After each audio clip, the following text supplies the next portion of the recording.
Hello, BookTube, and welcome to another weekly reading vlog. So it's not been a great week in terms of reading this week. And I know I said that last week, but this past week I've been even busier. More work to do, more deadlines. In fact, I arguably shouldn't be filming this video right now because I've got a marking deadline tomorrow that I'm really stressed out about and not sure if I've got enough time to finish everything.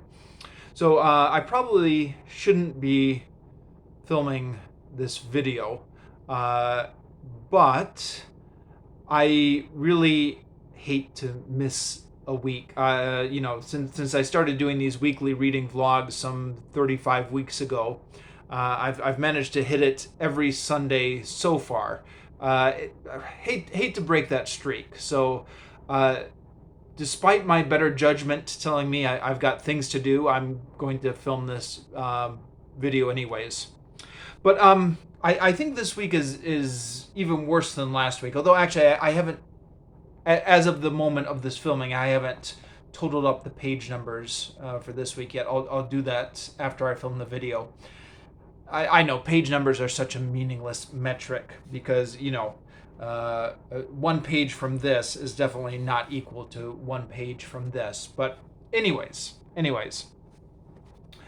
So continuing on with the complete stories of Oz, I finished up this week book number 5, Dorothy and the Wizard in Oz. And I will hopefully post my review of that tomorrow. I'm doing this as a buddy reads with Dane Reads, and he actually just today posted his review of Dorothy and the Wizard in Oz. And I'll try and remember to leave a link to his review down in the description down below. The advantages of watching Dane's videos is that they are much shorter than mine. When I do a book review, I turn the camera on and just stream of consciousness ramble for 40 minutes. He actually edits his down to a very manageable 5 or 10 minutes. Actually, this particular review, as he says in the review, he apparently lost the ending to the review with a problem accidentally deleting the wrong files or something like that. So it's even shorter than usual, but his reviews are usually short and concise. So you can watch his if you want the short version, and mine if you want the rambling version. And I'll try and post that tomorrow. I think I'll finish up the marking deadline tonight, and then tomorrow evening I should be free to catch up on the book reviews. And I don't want to talk about this too much today because that will be the subject of the book review tomorrow. Most of my reading this week has been on the Fellowship of the Rings, book 1 of the Lord of the Rings trilogy, in which I got 86 pages done, which is good for me. 86 pages is a good week for somebody like me. Especially because this is a week when I was otherwise stressed out with other stuff. So this is my current bookmark here. These are the amount of pages I read this week. Part of the reason I was able to get so many pages read of this week is because of these 4 books I'm reading. This is you can see here, this is by far the smallest and easiest to pick up. So, for example, if I'm trying to get a few pages read in quickly at breakfast, these other 3 are a little bit more cumbersome. This one I can easily hold in one hand and read in snips and snippets, which is what you do in a busy week, huh? So, yeah. This is a book, like I've mentioned before, I did this 20 years ago as an audiobook and found it, didn't particularly like it. One of the frustrations I had, well, a couple of frustrations I had, but I was expecting, this was before the Peter Jackson movies came out. So I was expecting that the reason the trilogy was so long is because there must have been a really intricate plot that I could immerse myself in. And I was frustrated that it was just a journey story. Now that I've returned to this, my expectations are different, and I know that it's all about the atmosphere and less about the plot. And with those adjusted expectations, I'm enjoying this much more than I did 20 years ago. But yeah, I mean, we are 176 pages into this. The hobbits are just barely out of the Shire. They spent most of the time getting to the Shire, and then they're just in the old woods that are next to the Shire. Stuff that, I mean, that you can keep track of it all on the map. Although the maps in this edition are a little bit small.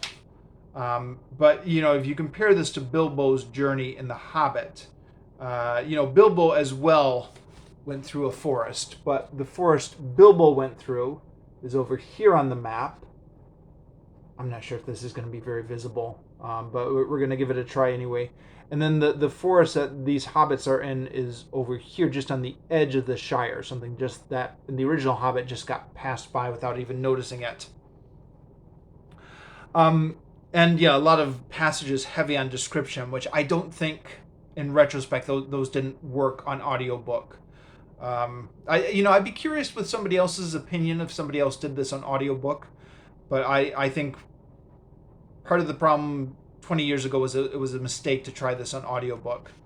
And it was a mistake to be impatient with it. I kept waiting for the plot to get going, and then was frustrated that it was just all about this very slow-moving journey. But it is all about this very slow-moving journey.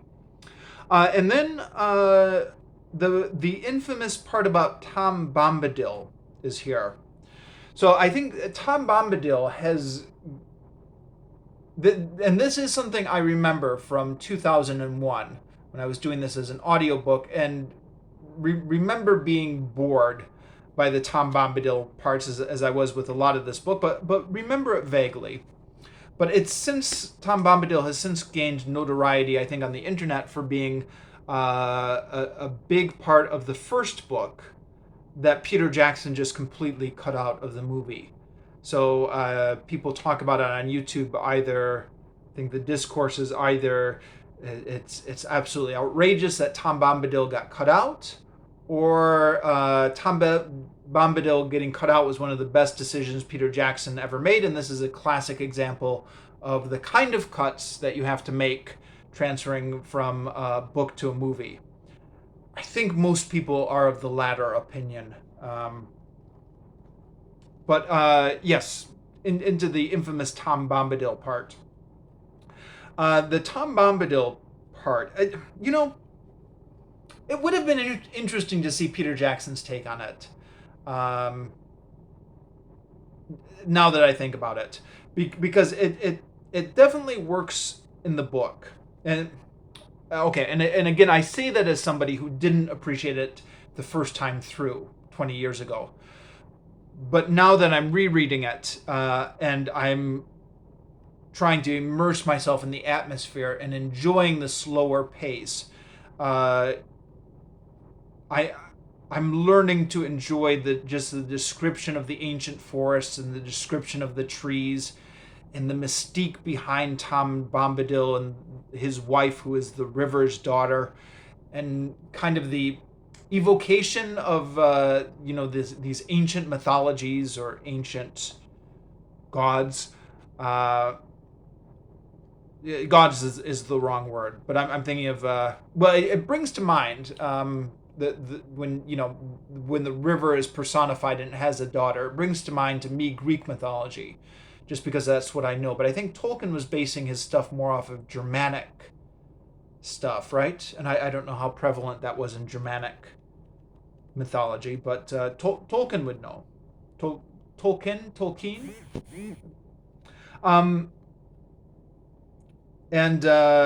But yeah, it does. It is a lot of description right in the middle of the book. But yeah, I'm enjoying it much more this time. Okay, that's enough rambling on that one. And then the other books I've just made pitiful progress on. Again, the grammar book, I've only gotten 4 pages read, and that was just yesterday when I realized I was at the end of the week. Um, this this book, I said this last week, but I guess I'll repeat myself. I think this would be a really useful book to do a serious study of, which is why I picked it up in the first place. My reading on it has been very pitiful, and I've not allowed myself to get immersed in it. So I don't know. I may have to reread this book at some point. We'll see. I mostly blame the coronavirus lockdown for the fact that it's difficult for me to make progress on this book, because ordinarily I would try and dedicate some time during my lunch break at work or something to professional development reading. And with working from home, that I just don't have that scheduled time. But that also could be an excuse. I also do just tend to lose focus during the middle of books. Yeah. But this week we're on chapter 12, Imperatives. Now, I'm only 4 pages into it, but there are a couple interesting things that right there in the first 4 pages. In fact, the beginning of the chapters tend to be the most interesting when they kind of try and classify what exactly is a grammar point or what makes it tick. So imperatives are noticeable because they don't have subjects. And this contradicts what seems to be a rule in English grammar, that all sentences have to have subjects, which is not a universal. Some languages don't need subjects, and some languages absolutely have to have subjects. And English is one of the ones that has to have subjects, so much so that even if there's not a subject, we invent a dummy subject, like the it, and it is raining. Doesn't have a semantic meaning, but it's there because the sentence needs a subject. And if you've taught English overseas, depending on what country you have taught it in, you will definitely notice when you're teaching students who come from languages where it's acceptable not to have a subject, how difficult it can be to drill into them the fact that English always has to have a subject in the sentence, or it's ungrammatical. But then we get to imperatives where all of a sudden there's no subject. There's just commands like sit down, shut up, go over there, fetch me my slippers, all without subjects in them. Now, the way that grammarians have traditionally gotten around this is just by saying there's an implied subject, you. And I remember Bill Bryson in his book, The Mother Tongue, which was one of the first books I read on linguistics. Bill Bryson mocked this idea and said that he implied that this was just a way that linguists were getting around an inconvenient fact of the language by hypothesizing stuff that was at the beginning of the sentence that wasn't really there. And I forget exactly how he did it, but that was the general thrust of his prose. Of course, Bill Bryson's not a linguist. He's just a popularizer author. But that stuck with me for years. And then recently, I don't remember which book it was, but it was one of these books that I read earlier this year. Either Chomsky's Universal Grammar or The Linguistic Wars. One of these two books, actually, had actually a syntactic argument why you actually is the subject of imperatives. And I had forgotten that. So when I was reading this book here, and they talked about imperatives and how we assume the implied subject was you, I thought to myself, oh, I've read this sometime earlier this year. There is actually a syntactic argument that you can make. And then they include it. So after having a couple moments where I was racking my brains trying to remember what that argument was, it turns out to be included in this book anyways, which is that the reflexive pronoun always refers back to the subject. So the example they give here is Anne prided herself on her accomplishments. Herself has to go back to the subject. And in fact, there's a long argument here in Chomsky's Universal Grammar. This apparently was one of Chomsky's big things about the reflexive pronouns and what they can refer to and when they can refer to stuff. The intricacies of the arguments in this book, actually, I cannot recall at the moment. That's a problem with reading all these books.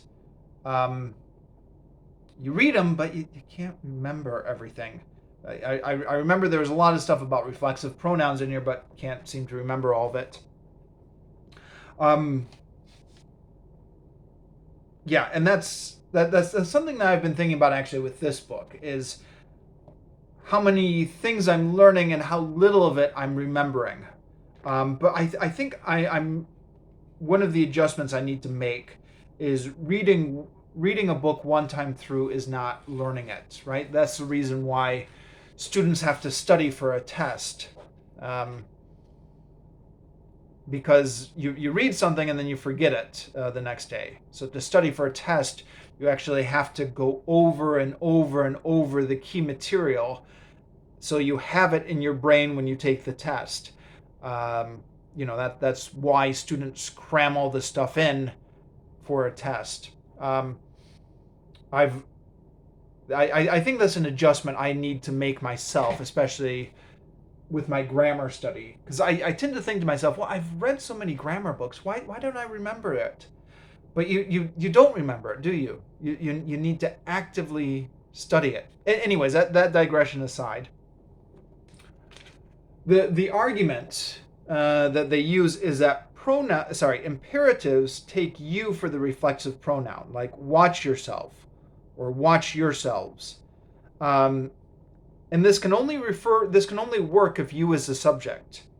And then they say, a way to test this is put other things into the imperative structure, like watch itself, watch himself, watch myself. And those don't work.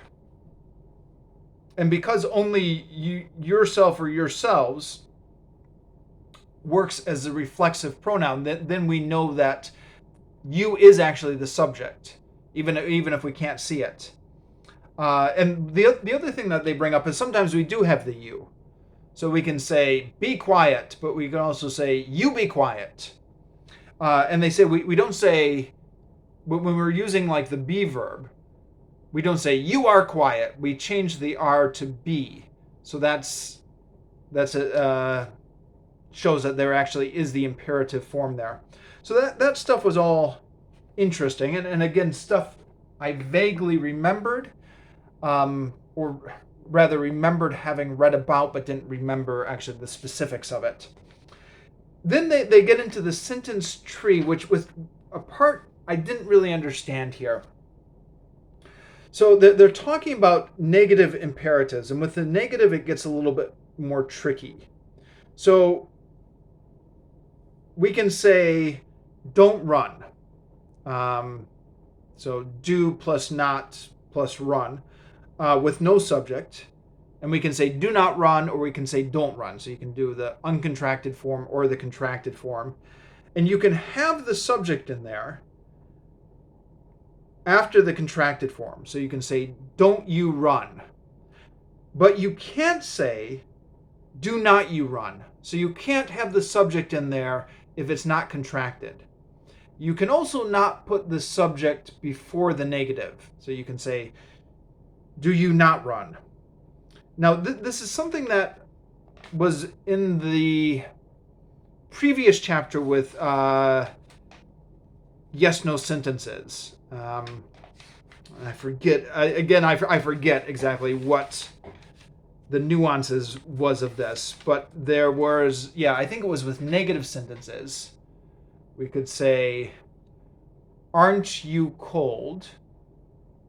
And we could say, are you not cold? You know, it's a little bit more formal, but you could say it. But we can't say, what was it? Sorry, this is all the way back to the previous chapter, which at my slow pace was really slow. There was something like that with yes/no questions in the negative, where there's some sort of rule about where you could put the subject between the operator. The operator is what you call the auxiliary, which moves to the front to make a question, and the negative. And they actually had a reason for it, which you could work out on the sentence trees. Now, for this one, they did have a sentence tree here, and they had three different ways of deriving the three different forms. So in the first one, the first example being, don't you run, the subject deletion rule does not apply. In the second one, don't run, the subject operator inversion rule does not apply and the subject is deleted. And in the third one, do not run, the not contraction rule doesn't apply and the subject operator inversion doesn't apply. But I didn't understand from that explanation why it was grammatical to say why it was ungrammatical to say do not you run or do you not run. I mean, obviously it's ungrammatical because of, native speaker intuition. We all know that sounds wrong. But I didn't understand why you couldn't do that. Yeah, it says at the bottom here, at the bottom of that section, by making sure that the not contracts with the do before subject operator inversion applies, the ungrammatical forms in for is do not you run and do you not run, could never be produced. But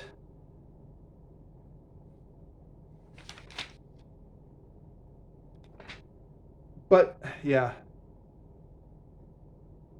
I don't understand why. I don't understand why. I'll just leave it at that. Sorry. I'm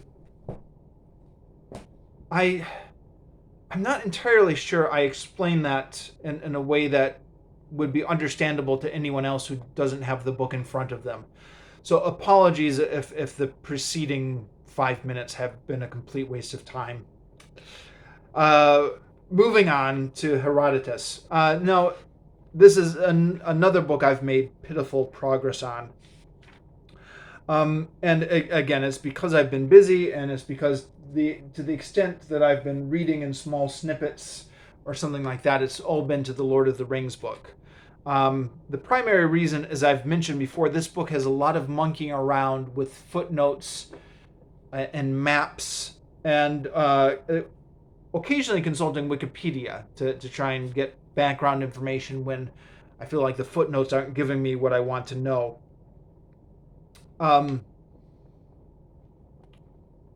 But it is fascinating. Every time I open the book up and read some parts, I feel like I'm learning really interesting stuff.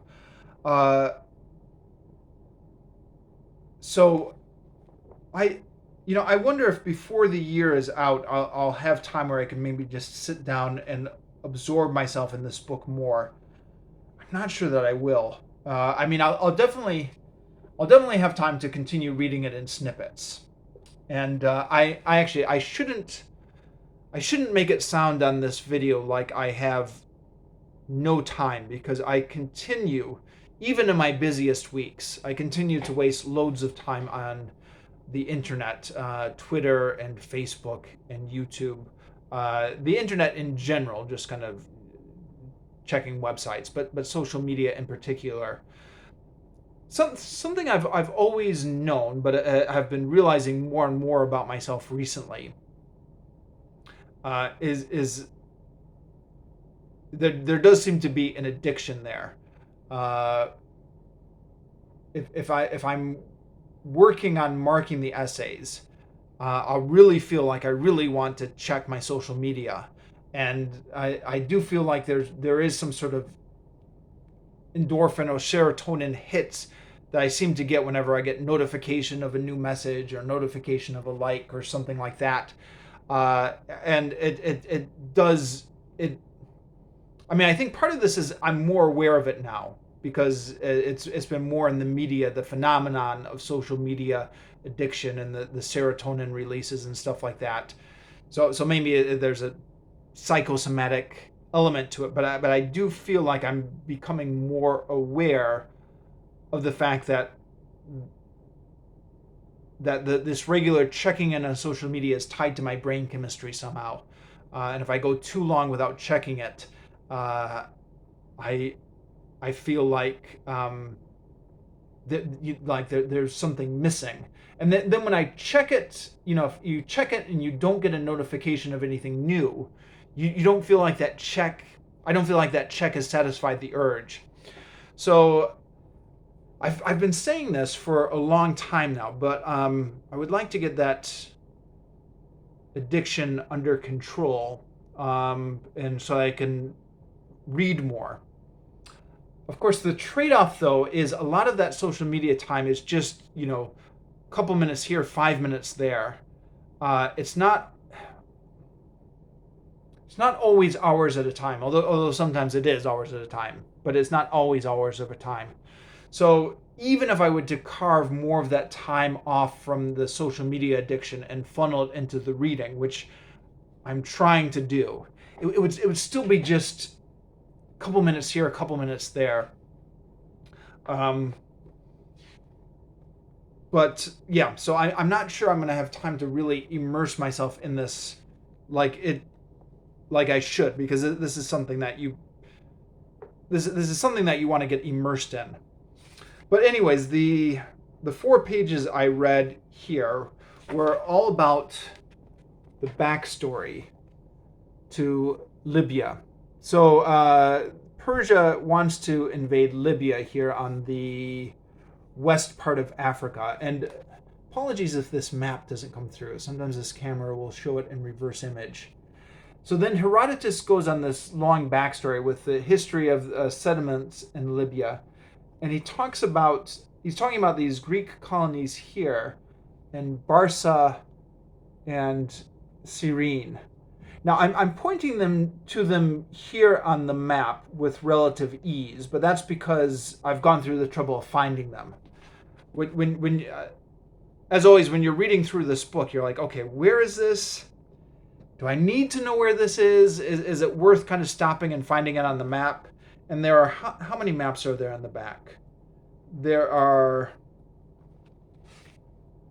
13 maps in the back. And don't get me wrong, I'm glad they're there.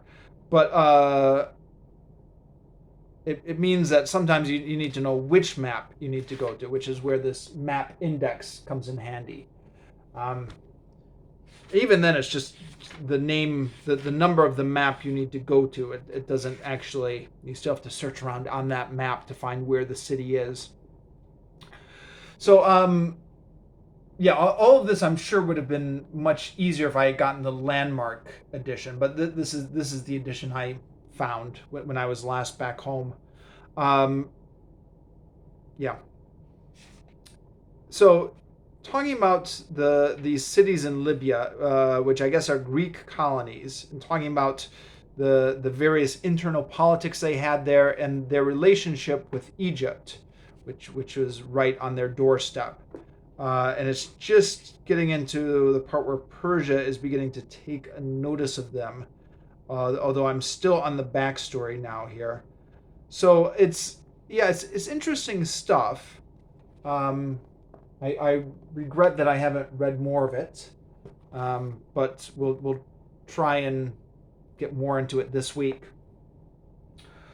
Okay, I think I'm just going to finish off here for this week.